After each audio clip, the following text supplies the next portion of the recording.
तो दोस्तों, क्या आपने भी कभी सोचा है कि किसी दिन आप भी एक ऐसे इन्वेस्टर बनेंगे या ऐसी चीज़ में इन्वेस्ट करेंगे कि उसके रिटर्न से ही आप मिलियनेयर बन जाएंगे?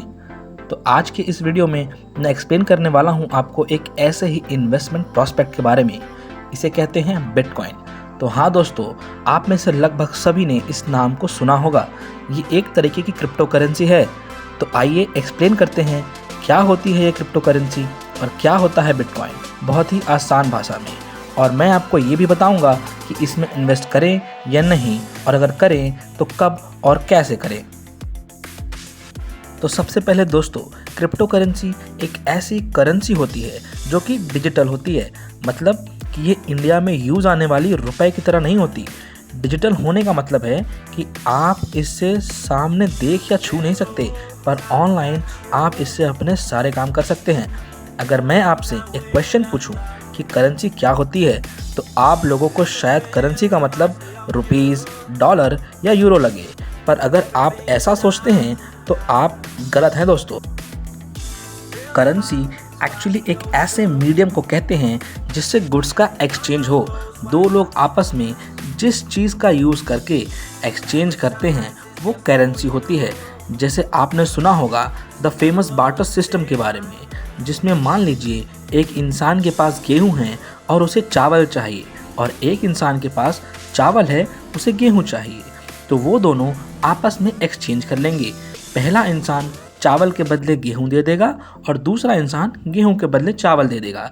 इस तरीके से इन दोनों के लिए करेंसी क्या हुई? बताइए बताइए। करेंसी हुई इनके गेहूं और चावल।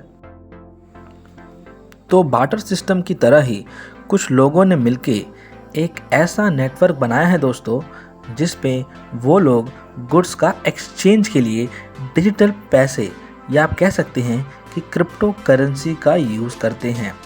तो उस पर्टिकुलर नेटवर्क पे आप इन करेंसीज़ को, मतलब क्रिप्टो करेंसीज़ को यूज़ करके गुड्स का सेल और परचेज कर सकते हैं। अब आगे हम आपको एक्सप्लेन करते हैं कि व्हाट इज़ बिटकॉइन। आखिर ये बिटकॉइन है क्या? तो आइए दोस्तों जानते हैं। तो जैसे कि दोस्तों आप जानते हैं कि करेंसीज़ के अंदर बहुत सी डिफरेंट करेंसीज़ होती हैं, जैसे कि रुपीज़, दिरहम, डॉलर और यूरो। उसी तरीके से क्रिप्टो करेंसी के अंदर भी बहुत सी अलग अलग करेंसीज़ होती हैं। इसमें सबसे पॉपुलर बिटकॉइन है। इसमें और भी करेंसीज़ आती हैं, जैसे कि डॉगी कॉइन, और भी बहुत से अलग से करेंसी आती हैं जिसको आप नेट पे सर्च करके जान सकते हैं। तो बिटकॉइन भी एक तरीके की क्रिप्टो करेंसी है दोस्तों। अब हम जो अगला क्वेश्चन लेने वाले हैं दोस्तों, वो ये है कि why bitcoin is so hyped. आखिर बिटकॉइन का इतना क्रेज़ है क्यों? तो दोस्तों, जब शुरुआत में बिटकॉइन लॉन्च की गई तो इसमें इन्वेस्ट करने वालों को काफ़ी प्रॉफिट हुआ, और शुरुआती कुछ इन्वेस्टर्स तो देखते ही देखते मिलियनेयर्स और बिलियनेयर्स बन गए। और इन सब के बाद कुछ फेमस लोगों ने भी बिटकॉइन में इन्वेस्ट किया, जैसे टेस्ला के इलॉन मस्क। आप इन्हें जानते ही होंगे दोस्तों। इन्होंने लगभग अपने $5 बिलियन बिटकॉइन में इन्वेस्ट कर दिए दोस्तों। तो लोगों के बिलियनियर्स बनने की वजह से, हाई रिटर्न ऑफ प्रॉफिट की वजह से, और इलॉन मस्क जैसे के बिटकॉइन में इन्वेस्ट करने की वजह से ही दोस्तों बिटकॉइन का ग्लोबली इतना क्रेज़ बढ़ा है।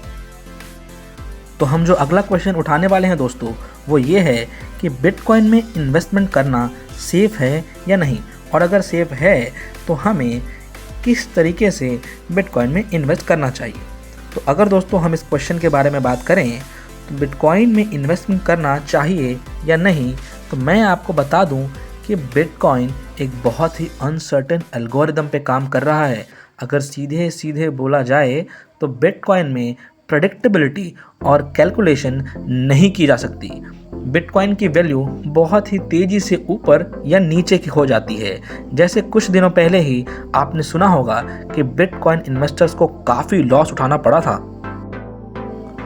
तो अगर हम इन्वेस्टमेंट के रूल के बारे में बात करें तो दोस्तों वॉरेन बफे और उनके गुरु बेंजामिन ग्राहम, जो कि दुनिया के सबसे वेल्दी इन्वेस्टर्स में से हैं, उनका इन्वेस्टमेंट को लेके ये मानना है कि ऐसा कोई भी इन्वेस्टमेंट जिसकी वैल्यू डेली बेसिस पे 30% से ज़्यादा इंक्रीज या डिक्रीज हो, तो ऐसे इन्वेस्टमेंट को इन्वेस्टमेंट नहीं, गैम्बलिंग कहा जाता है। और गैम्बलिंग आपके लिए बहुत ही खतरनाक हो सकता है।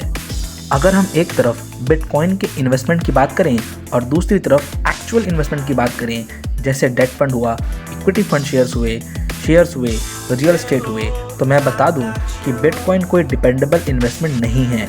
वहीं दूसरी तरफ एक्चुअल इन्वेस्टमेंट में आपको एक श्योरिटी रहती है, आप उनकी वैल्यूज़ को कैलकुलेट कर सकते हैं, उन पर आप डिपेंड कर सकते हैं। दोस्तों, डिजिटल करेंसी ग्रुप के CEO बैरी सिल्बर्ट का खुद ये मानना है कि क्रिप्टो करेंसी एक हाईएस्ट रिस्क और हाईएस्ट रिटर्न की इन्वेस्टमेंट है। इससे ज़्यादा रिटर्न भी किसी और में नहीं है और न ही इससे ज़्यादा रिस्क किसी और चीज़ में है।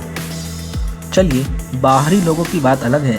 हमारे इंडिया के सबसे बड़े इन्वेस्टर झुनझुनवाला को तो आप जानते ही होंगे।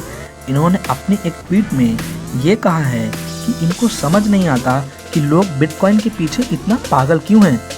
तो जैसे कि आप देख रहे हैं दोस्तों कि लगभग अब तक का हर बड़ा इन्वेस्टर यही कह रहा है कि बिटकॉइन से दूर रहें, उसमें इन्वेस्ट ना करें। अगर हम बात करें इन्वेस्टमेंट रिस्क की, तो ये जान लीजिए दोस्तों कि ये डिपेंडेबल नहीं है।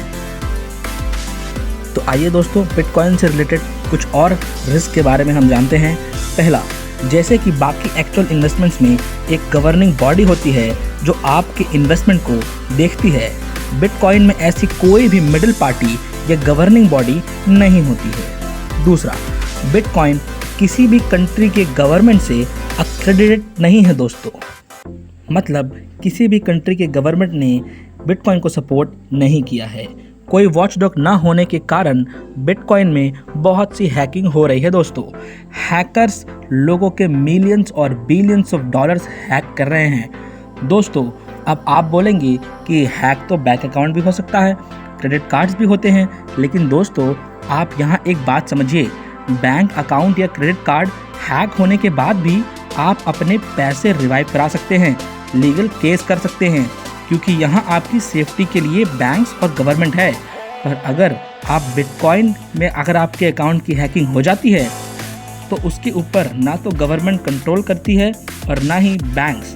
तो ऐसे में आपको आपका पैसा आखिर देगा कौन, और इसमें ना ही तो आप कोई लीगल एक्शन ले सकते हैं। तो इसका मतलब आप इनके हैकर्स को कुछ नहीं कर सकते।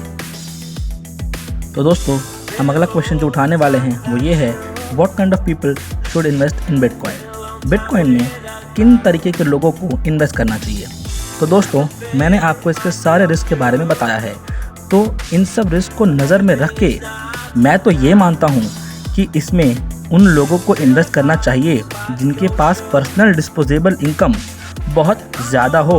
मतलब आपके पास अगर फ्री का बहुत सा पैसा, खाली में बहुत सा पैसा पड़ा हुआ है जिसके खोने पर आपको दुख ना हो, तो आप इसमें इन्वेस्ट कर सकते हैं दोस्तों, मेरा काम जजमेंट देना नहीं है, मेरा काम आपको सारी सच्चाई और फैक्ट्स बताना है। बाकी फाइनल डिसीजन तो आपको ही लेना है दोस्तों। बहुत से ऐसे ऐप्स बने हैं जिस पे आप बिटकॉइन खरीद या बेच सकते हैं। मैं पर्सनली किसी का नाम तो नहीं लूँगा दोस्तों, लेकिन आप गूगल पे ऐसे ऐप्स सर्च कर सकते हैं।